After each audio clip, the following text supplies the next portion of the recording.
The morning sun spilled over the glassy surface of Lake Elmside, turning the mist into molten gold.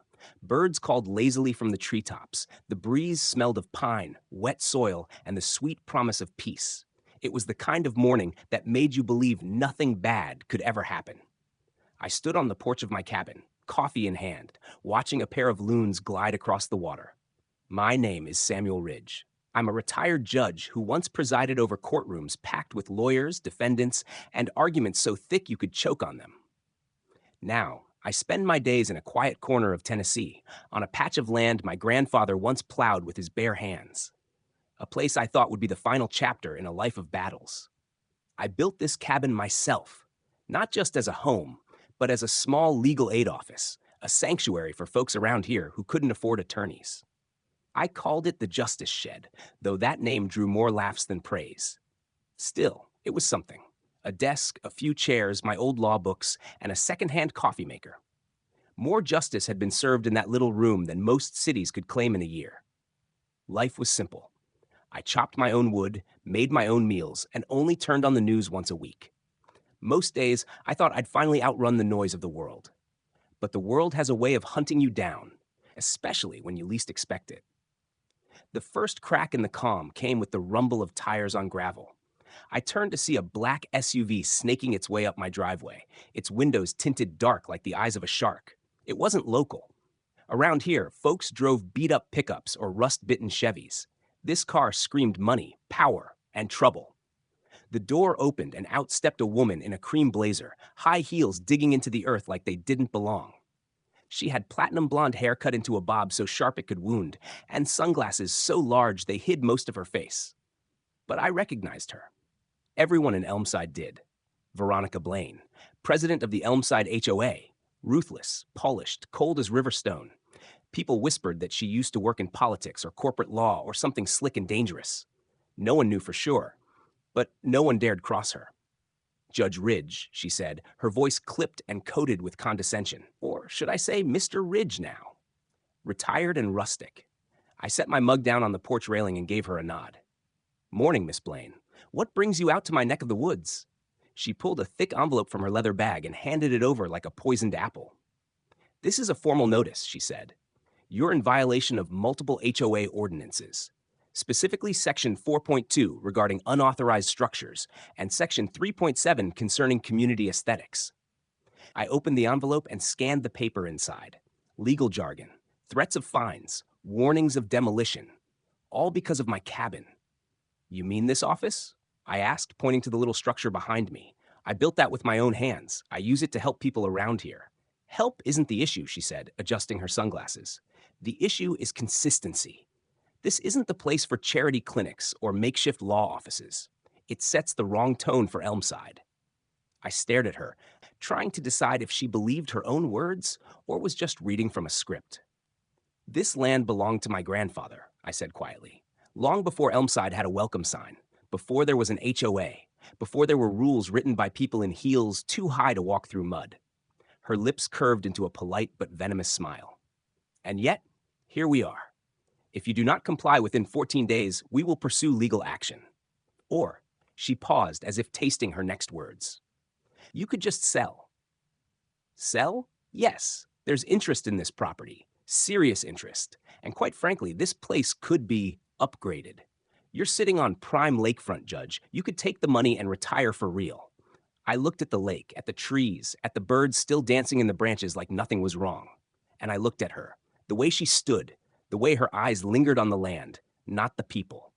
No thanks, I said. Her smile faded.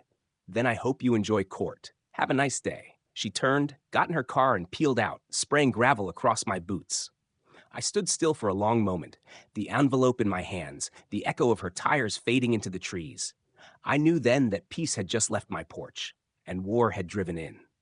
This wasn't just about a cabin. It never was. 2 days passed. The birds kept singing, the mist still rolled across Lake Elmside every morning, and the woods whispered their usual secrets. But something was off. It wasn't the kind of wrong you could name, just a shift in the air, like a storm building in the distance, silent but certain. I tried to focus on my work, helped a widow navigate a boundary dispute, drafted a custody affidavit for a young father who couldn't afford a lawyer. Work that mattered. But every time I stepped into that cabin, I could feel it. Veronica's words curling like smoke in the corners of the room. Then came the sound that made my stomach twist. A car engine, again. Not the steady purr of a neighbor's pickup, but something sleeker. Too smooth. I stepped outside, wiping sawdust off my flannel, and saw a deep blue Lexus slowly inching down the drive. Its paint job was polished enough to mirror the trees. The car stopped. Out stepped a man who didn't belong. He looked like a wolf in Armani. Gray suit, hair combed straight back, silver at the temples, shoes that had never seen mud. He carried a briefcase in one hand and a thin smile on his lips, the kind of smile you learn not to trust in courtrooms. Judge Samuel Ridge, he said with an almost respectful nod. My name's Clive Horner. I represent several investment groups interested in Lake Elmside. Do you? I said, arms crossed. I do. He opened his case and pulled out a folder, laying it gently on my porch railing like he was placing a newborn child. Inside was an offer, an obscene one, 7 figures, for the land, not just the cabin, the entire property, lake access, trees, shoreline, and all. That's a lot of money, I said, eyes narrowing, for a judge's retirement spot. We believe in paying fair market value, Mr. Ridge. His voice was silk, but his eyes were ice, and we're prepared to make this very easy for you. Pack up, take the money, disappear into the sunset. And if I don't, he smiled wider. Well, that would be disappointing, but not unmanageable. He closed the briefcase with a soft click. I'll leave this with you, he said. Think it over. Just don't let stubbornness cost you peace. He turned to leave, then paused and looked back. Oh, and do fix your electrical box. Power outages are so inconvenient out here, aren't they? He got into the car and drove off, the engine purring like a cat that had just swallowed a bird. That night, the lights went out. At exactly 8:03 p.m., the house plunged into darkness. No storm, no warning. I checked the breakers, intact. The main line, fine. I called the utility company, and they told me the disconnection had been requested by me, except I hadn't made the call. And the next morning, the water pump was dead. Coincidence? Not a chance. I didn't panic. I'd seen this dance before, intimidation in its polished form.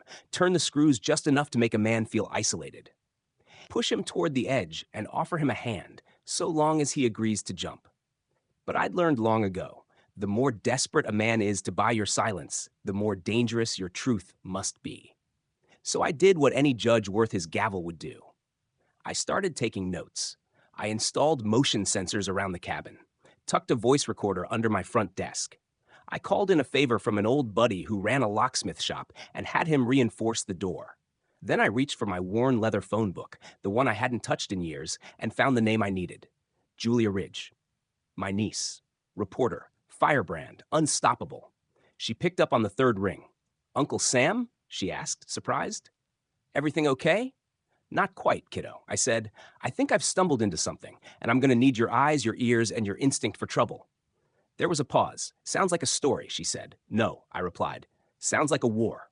By the time Julia's boots hit the gravel outside my cabin, dusk had settled over Elmside like a heavy curtain. The lake shimmered faintly behind her, the sky melting into lavender and gold.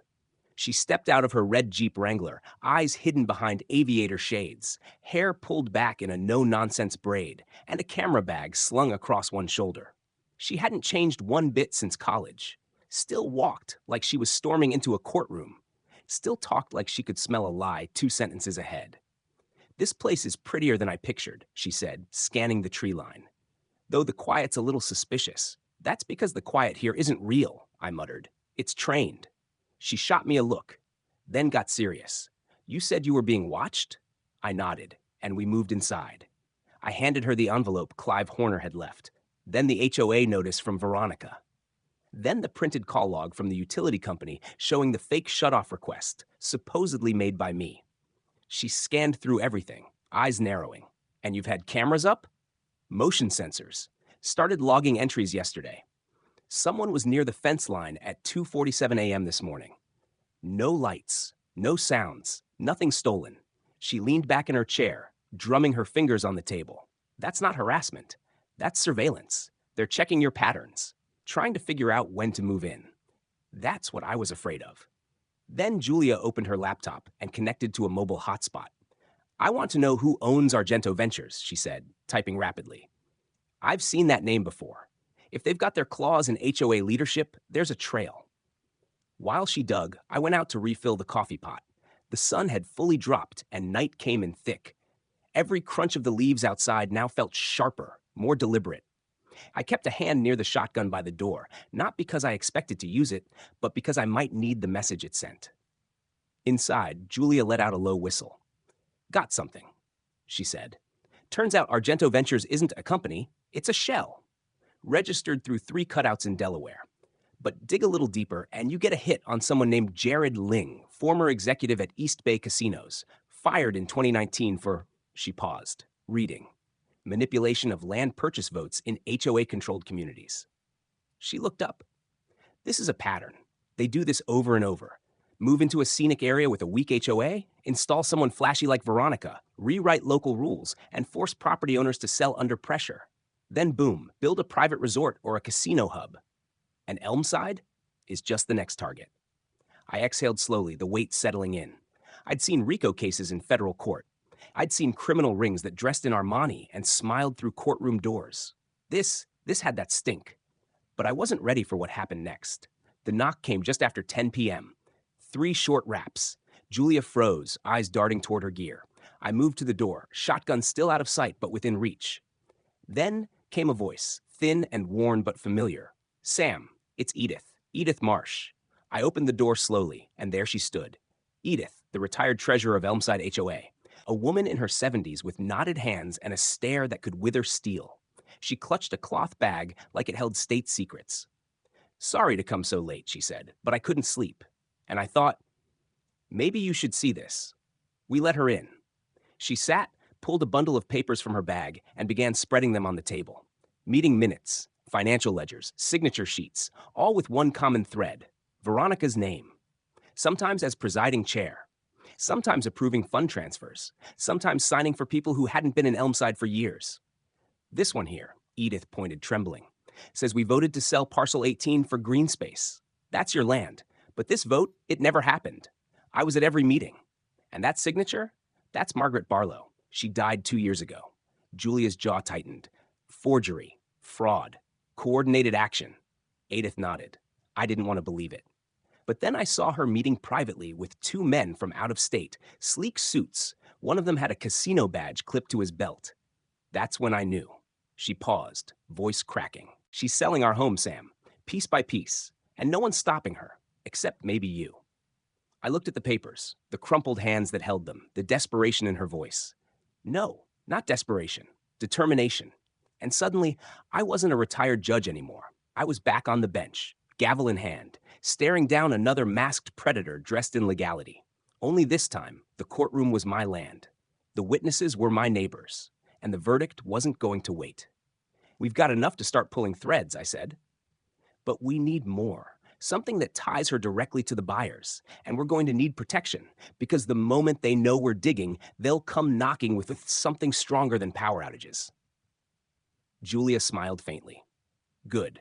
I've been waiting for a real story." "And Edith?" She just leaned back and whispered.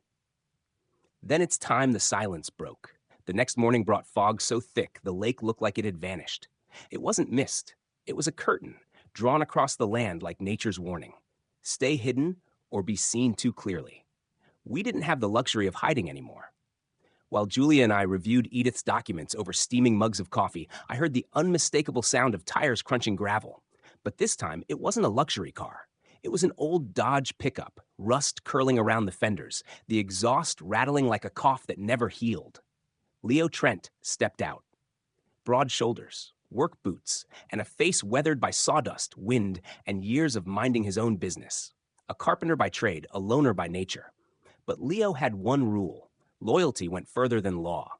He walked up the porch steps without a word, nodded to Julia, then looked me square in the eye. "Heard Edith came by. That true?" "It is." "Then I brought you something." He opened his coat and pulled out a manila envelope, old, stained, but sealed. "I used to fix things around the HOA office," he said slowly. "Doors, cabinets, you name it. A few months ago, Veronica asked me to remove a wall panel behind her desk, said it was warped. I found this tucked inside. He laid the envelope on the table. Didn't open it then. Didn't know what it meant. But now I think it's yours. I opened it carefully. Inside were three things: a copy of a wire transfer receipt for $250,000 made from a Las Vegas based account to Blaine Holdings LLC, a printed email chain between Veronica and someone named JL, likely Jared Ling, discussing strategic acquisition of Lake Parcel 18 and removal of dissenters before Q3, a scanned document titled Preliminary Design, Elmside Marina Casino Complex, with my land circled in red. Julia leaned forward, her voice low, controlled. This is it. This is the smoking gun. I looked at Leo. You sure you're ready for this? He nodded, eyes heavy but unflinching. We let her lie to us too long. If I have to testify, I will. I helped build half the houses in this town. Now I'll help take down the one that's rotting it. That night, we made the plan. Julia set up a hidden camera in the cabin, small, discreet, mounted just beneath the old elk antlers above my desk. We'd already recorded Veronica's threats, but now we needed her caught in a full confession. No gray zones, no legal loopholes, just truth, raw and undeniable. The bait? A fake letter. Julia drafted it on my laptop, complete with forged headers from a fictional developer named Timberline Partners. The content was simple. An interest in my land had sparked a bidding war, and I was considering a counteroffer, unless Veronica's camp had something better to propose. Then I printed it, folded it just sloppily enough, and slid it halfway under the cabin door. By noon the next day, I saw the trap spring. Veronica herself showed up. No car this time. She came walking, heels off, flats on, dressed down. But her eyes were the same, sharp, calculating, dangerous. She didn't knock, just stepped inside like she owned the place. Samuel, she said softly, picking up the letter from the floor. We need to talk. I sat behind my desk, calm, hands folded. By all means, she gave a rehearsed laugh. Come now, let's not be adversaries. I understand the confusion, but you must see this land could do more than just serve as your little retirement refuge. Think bigger. She sat down, crossed one leg over the other. You could be part of something transformative. Elmside isn't what it used to be. People don't come for fishing cabins and potlucks anymore. They come for experiences. Upscale, exclusive, elegant. I stayed quiet, watching her dig her own grave. We're offering you partnership, not just a payout. A seat at the table. She leaned in, voice dropping. We clear the paperwork, retroactively validate the HOA votes. You get a stake in the resort. Legacy income. Or you turn this into a legal war, and by the time it ends, your cabin's gone, your reputation's tied up in nonsense, and the town blames you for the mess. I tilted my head. So I'm the obstacle, and you're the solution? She smiled again. Exactly. I let the silence stretch. Then I said, slow, deliberate. Your emails to Jared Ling say otherwise, especially the part where you refer to me as the last holdout before groundbreaking. The blood drained from her face. How do you? And the bank transfers? The architectural plans? The shell accounts in your name? She stood. This is entrapment. You can't. I reached beneath the desk and pressed stop on the voice recorder. You're done, Veronica. I saw it then. Pure panic. You have no authority, she hissed. You're retired. Irrelevant. I stood too. Slowly. That's what people used to say about my grandfather's land, until they realized it fed the whole town. Her mouth opened, then closed again. She turned on her heel and left without another word. Julia came out from the back, earbuds still in. We got it, she whispered. Every word, every lie, every threat. I exhaled for what felt like the first time all day. Then I called a number I hadn't used in years. Special Agent Lisa Wong, FBI Financial Crimes Division. She picked up. This is Ridge. We've got the bait. She bit. And the hook is set deep. The morning after Veronica's visit was unusually still. Even the birds seemed cautious. Julia and I sat by the lake, our coffee untouched, replaying the recording from the hidden camera over and over. Veronica's voice slithered from the speaker like a cold wind. Threats, confessions, bribes, all caught clean and crisp. It was enough. But we knew something else. Evidence alone doesn't change a system. People do. We needed the town, not just their signatures, their voices, their courage. So we made a plan. That afternoon, I drove into Elmside proper, parked my old truck beside the library, and headed straight for the community board. It was where people posted about missing cats, bake sales, and Wednesday yoga at the firehouse. Today, I added something new. A single sheet of paper. Centered. Bold letters at the top. Is this the Elmside you voted for? Beneath it, we listed facts. The shell company, the fake votes, the casino blueprints. And at the bottom, a time and date. Town meeting, Friday, 7 p.m., church basement. All welcome, all heard. Then I stepped back and waited. It didn't take long. By sunset, a dozen more people had read it. By morning, the post was copied, shared on local Facebook groups, and whispered over fences. People started calling each other, asking questions. The silence was cracking. On Friday, I wore my old courtroom blazer. It didn't fit like it used to, but it still carried weight. Julia brought her tripod and camera. Leo showed up in a flannel, holding a folder. Edith arrived with 3 more seniors from her knitting group, all of them with printed records and fierce eyes. By 7:10, the church basement was standing room only. Mothers with toddlers, veterans with folded arms, small business owners, young couples, even teenagers with skateboards leaned against the walls watching. I stepped to the front. I never wanted to speak here again, I began, voice steady. I thought I'd hung up the gavel for good. But someone brought corruption to our doorstep, and they wrapped it in charm and paperwork. I told them everything, slowly, clearly. The forged votes, the threats, the cameras, the corporate money. I read from the transcript of Veronica's recording. I held up the fake deed. Then I stepped aside and let Julia play the footage on a screen. The room went silent as Veronica's voice played. I'm offering you partnership, or you turn this into a legal war and the town blames you for the mess. Then came the sound of her name, Jared Ling. The real estate ties, the casino project title, her plan to cut Elmside into pieces. When the clip ended, no one clapped, but they didn't need to. The room was simmering. Then a hand shot up. It was Miss Daphne Kell, 82, who ran the garden club. I voted for that woman, she said, voice trembling. I hosted her for tea. And she was selling us out the entire time? Another voice, young, sharp. So what now? That was Thomas Brenner, 28, local mechanic, skeptical by nature and fiercely loyal to his town. Julia stepped forward. Now we speak. Now we act. The HOA doesn't own you. You are the community. Edith stood. We move for a full vote of no confidence, immediate removal of Veronica Blaine from the HOA board, and a call for public investigation. Leo raised his folder. I've got a petition. Started it 2 days ago. 230 signatures already. Voices began to rise, not in anger, but in unity. A local cafe owner pledged space for town halls. A retired teacher offered to go door to door. A teenager suggested starting a YouTube channel to document everything. A war vet said, if they threaten us, we go louder. It was happening. Justice, not in a courtroom, but in the very hearts of the people. That night, as the crowd dispersed into the cold, I stepped outside and looked up at the stars. For the first time in weeks, I didn't feel alone. Veronica had tried to fracture Elmside, to sell its silence, but now the silence was gone, and in its place was a rising roar. The news broke at dawn, not from a reporter, but from a teenager named Kenny Cho, who clipped the video from our town hall meeting and uploaded it to TikTok with the caption, HOA president exposed for casino deal, Elmside fights back.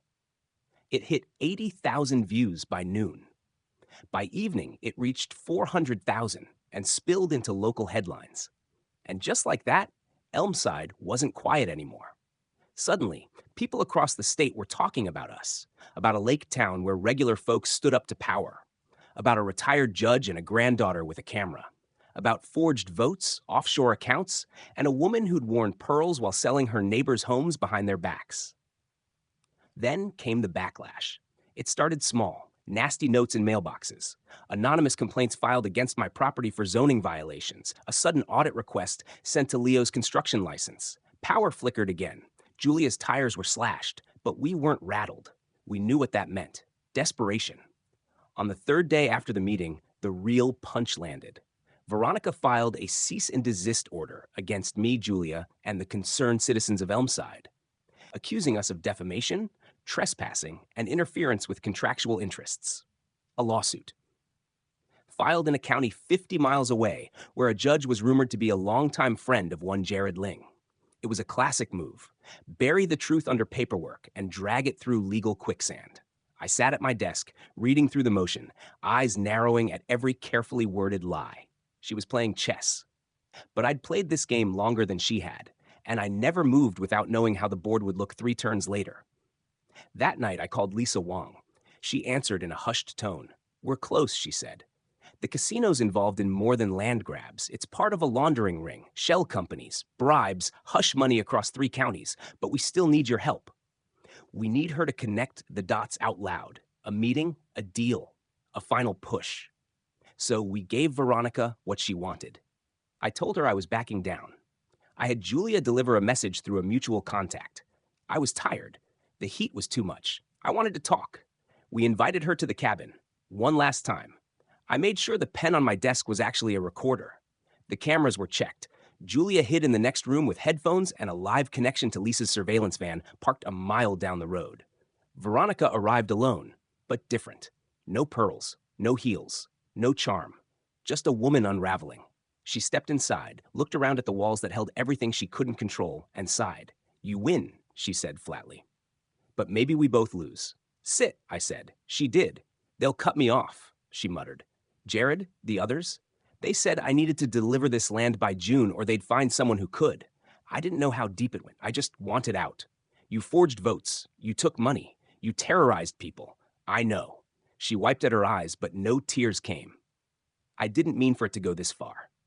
But it always does." She looked at me. "Can I tell you something, Judge?" I waited. They promised me safety. After the last town, after the scandal in Kentucky, they gave me a new name, Veronica Blaine, said I'd rebuild my life. All I had to do was play nice, follow the plan. I leaned in, and the plan was push through land sales, quiet opposition, keep the deals moving until permits locked, then disappear. Her voice cracked. I thought I could handle it. "But your people, they didn't fold." "You didn't fold. I didn't expect that. I said nothing. Just let her talk." She kept going. "It's not just this town. They've done it in 5 others, in the north too. Strip land, build fast, sell it, leave when the water runs dry." Then came the words Lisa had waited for. I have the emails, the real ones, the bank accounts, the calls. She swallowed hard. "I'll give them to you. Just don't let them silence me too." The pen clicked quietly in my hand, the recording complete. That night, I handed it to Lisa. The next morning, the warrants were signed. FBI agents raided Veronica's home, then the HOA office. They seized phones, laptops, bank statements, and a fireproof safe hidden beneath floorboards. They took Jared Ling into custody at the state line, trying to catch a flight with fake ID. The house of cards had collapsed. And in the middle of the wreckage stood a tiny town with a stubborn judge and a voice that refused to be quiet. The courthouse smelled the same as I remembered: bleached tile, old wood, and the faint trace of tension in the air. It was the scent of reckoning, of stories colliding under oath. 6 months had passed since Veronica's arrest. The headlines had been relentless. Casino corruption ring cracked by retired judge. Elmside residents expose multi-million-dollar land scam. HOA president faces federal charges in conspiracy case. But today was different. Today wasn't just about news. It was about justice. I sat in the front row, flanked by Julia and Leo, with Edith just behind us, her knitting needles clacking faintly like a metronome of calm in a storm. The courtroom was packed. Journalists, locals, even state officials. The air buzzed with anticipation. At the defense table sat Veronica. She looked smaller than I remembered. Her hair longer, makeup stripped away, eyes sunken. The power suit was gone, replaced by a standard-issue blazer that couldn't shield her from what was coming. To her left, Jared Ling sat like a statue, his jaw clenched, eyes locked straight ahead. The prosecutor was a tall, quiet man named Charles Dempsey, sharp, methodical. He began with a simple line. "Ladies and gentlemen, what you're about to hear is a story about greed. But more than that, it's about trust broken, communities betrayed, and how one voice, when joined by others, can crack even the strongest wall of silence." Then he called the first witness. Me. I stood, swore in. Walked to the stand with slow, deliberate steps. He asked me to explain how it all began. I told them everything. From the moment Veronica walked up my driveway to the night she sat across from me, unraveling in fear and confession. I read the HOA bylaw pages, showed the forged signatures, played the recording. The courtroom listened, not just with ears, but with faces. Tension, outrage, relief. Then Julia testified. She showed the documents, the email chains, the shell company map she'd pieced together like a puzzle. She spoke not as a journalist, but as a granddaughter, a citizen. Then Edith took the stand. She trembled, her voice cracked, but her words cut clean. Veronica asked me to notarize something I knew was false. I said no. She threatened me. And when that didn't work, she fired me after 19 years. No warning, just silence. Leo followed. Then a young mother who'd nearly lost her home to inflated HOA fees. Then a veteran who'd been harassed over a flagpole. Each story layered over the last, building a mountain of truth too heavy to ignore. When the defense tried to counter, they sputtered. Clive Horner, the slick lawyer who once offered me a 7-figure bribe, had been disbarred 3 months prior. His name now sat in court as an exhibit, not an advocate. Then the moment came. Veronica was offered a deal. Testify against Jared and other unnamed co-conspirators in the casino corporation and receive a reduced sentence. She stood slowly, looked back at me, and nodded. Her voice, when it finally came, was quiet. I did everything they said. I justified it because I wanted out. I told myself it was business, but it wasn't. It was betrayal. I hurt people who trusted me. I let fear be my compass, and I lost myself in the process. She turned to the judge. I will testify, fully, truthfully, and I will accept the consequences. The courtroom was still. Then the gavel fell. Court adjourned. 3 weeks later, the verdict came in. Jared Ling, guilty on all counts. Fraud, racketeering, conspiracy, sentenced to 22 years in federal prison. Veronica Blaine, 10 years with possibility of parole after 6. Her cooperation led to the arrest of 4 casino executives and the seizure of over $50 million in illicit assets.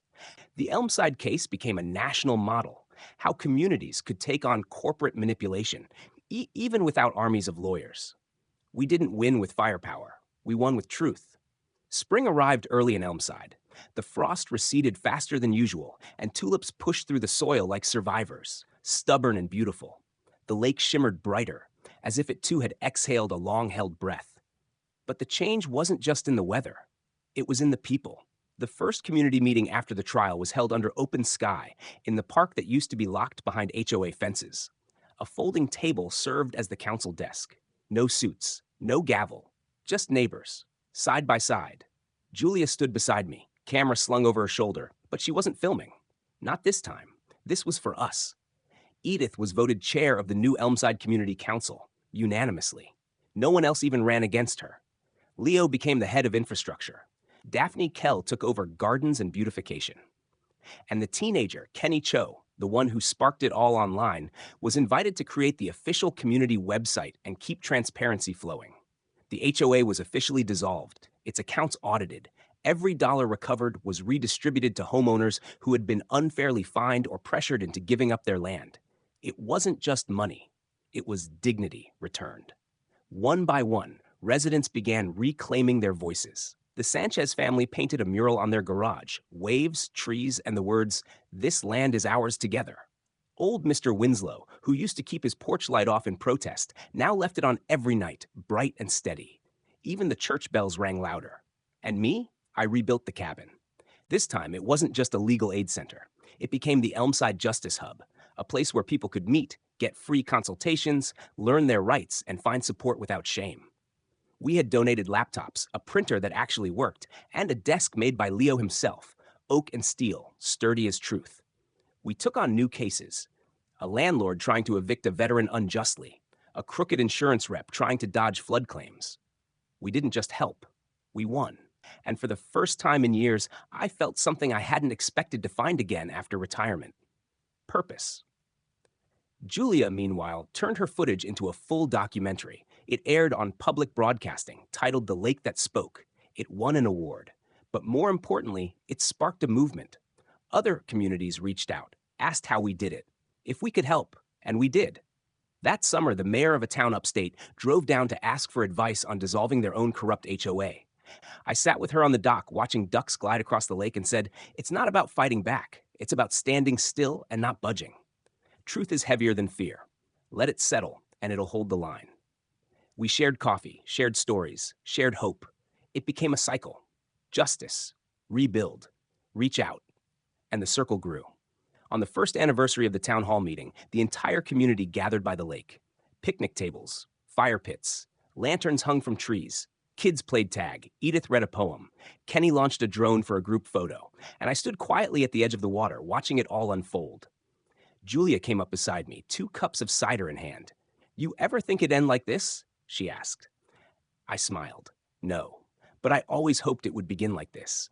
She clinked her cup against mine. "To the little guy," she said. "To the ones who didn't fold," I replied.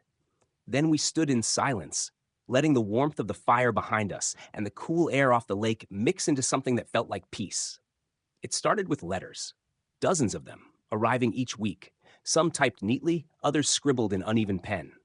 Most began the same way. "I saw your story. I thought we were alone." They came from towns I'd never heard of: Maple Springs, Gold Hollow, Fairgate, Swan Bay. Communities with tree-lined streets and friendly faces where something darker had quietly settled beneath the surface.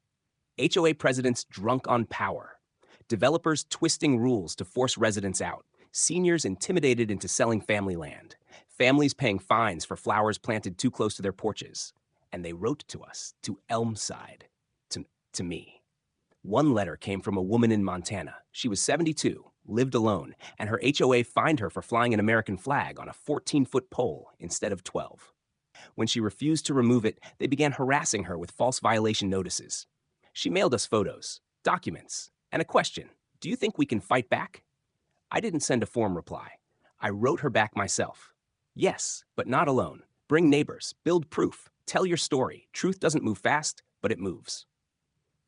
Julia, of course, was already 5 steps ahead. She created an online resource hub, the Elmside model, with downloadable legal templates, storytelling tips, transparency tools, and even a hotline number that rang right in the Justice Hub's back room. Within months, it was being used in 27 states. Then came the interviews. PBS, NPR, a podcast from New York, a short documentary aired at a legal ethics summit in Boston. I even received an invitation to speak before a state congressional committee on land rights and HOA reform. I declined the spotlight at first, but then I thought of Edith, trembling in my cabin, handing over evidence that could have cost her everything. I thought of Leo, sliding that dusty envelope across my table, of Julia, who never blinked, of Veronica, who broke beneath the weight of what she became. I said yes.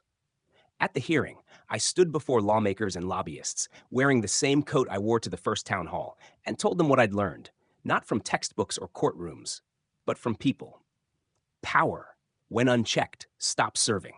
It starts taking. And when that happens, it doesn't need a title or a board vote to be dangerous. It just needs silence. That's what we broke in Elmside. Not the rules, just the silence. They listened, and over time, change followed. 3 new bills were introduced to increase transparency in homeowner associations. One passed unanimously, requiring all HOA meetings in the state to be open, recorded, and archived online. Across the country, articles began to pop up with headlines like, "Inspired by Elmside, communities push back against HOA abuses. One cabin, one camera, one judge, the town that started a movement. HOA reform gathers momentum thanks to retired judge and niece duo." But we didn't stop there. Every 3 months, the Justice Hub hosted what we called Neighbors Court, a free weekend event where anyone could come, present a dispute, and get guidance, connection, or just someone to listen. People drove in from 2-3 towns away. We served coffee, played live music, watched kids chase each other between folding chairs, and every time someone new pulled me aside and whispered, "I didn't think anyone would believe me." To which I always replied, "Start talking. You're not alone." Because that's what Elmside became, not just a place where something ended, but where something new began. The lake was still, not the heavy stillness of fear or silence or something waiting in the dark, but the kind that comes after the storm has passed, when the sky is soft, when the wind carries no warning, when the world at last is allowed to rest. It had been a year. 1 year since Veronica first walked up my gravel drive with a clipboard and a fake smile. 1 year since the cabin almost burned, since the letters came, since the lawsuits, the meeting, the trial, since everything changed. Now, I sat on the porch of that same cabin, only it wasn't the same. The siding had been repainted, the porch railing rebuilt, the Justice Hub sign, Leo carved, still hung above the door, weathered but proud. And inside, laughter, questions, plans. 2 young attorneys from Nashville were living on site now, rotating every season. They ran the daily operations, holding workshops, drafting documents, helping tenants fight unfair evictions. Smart, honest, hungry to do good. Sometimes I just watched them from this porch. Let them lead. That's what justice should be, I think. Not a monument, a relay. Pass it on and hope they carry it further than you ever could. Julia sat beside me, sipping lemonade. The sun was dipping behind the ridge, casting fire across the lake. The kind of gold that didn't ask for attention. It just was. The kind of beauty you didn't earn, but could be grateful for. She reached into her backpack and pulled out a hardcover book. Her book. She set it in my lap. The Last Holdout, a true story of land lies and the town that said no. It was heavier than I expected. There's a chapter at the end, she said softly, just for you. I opened it. The final page wasn't about the trial, or the headlines, or the changes in legislation. It was a photo, taken from behind me, standing on this very porch facing the water. The caption read, "He never asked to lead. He just refused to leave." I didn't say anything, just let it sink in. Sometimes justice is loud. Sirens, courtrooms, gavels falling like thunder. And sometimes it's a quiet porch, a steady hand, a refusal to fold. In the distance, I could hear kids laughing down by the dock. Kenny had organized a cleanup that morning, and half the high school showed up. Now they were skipping stones and daring each other to jump in. Someone had tied up canoes with red ribbons.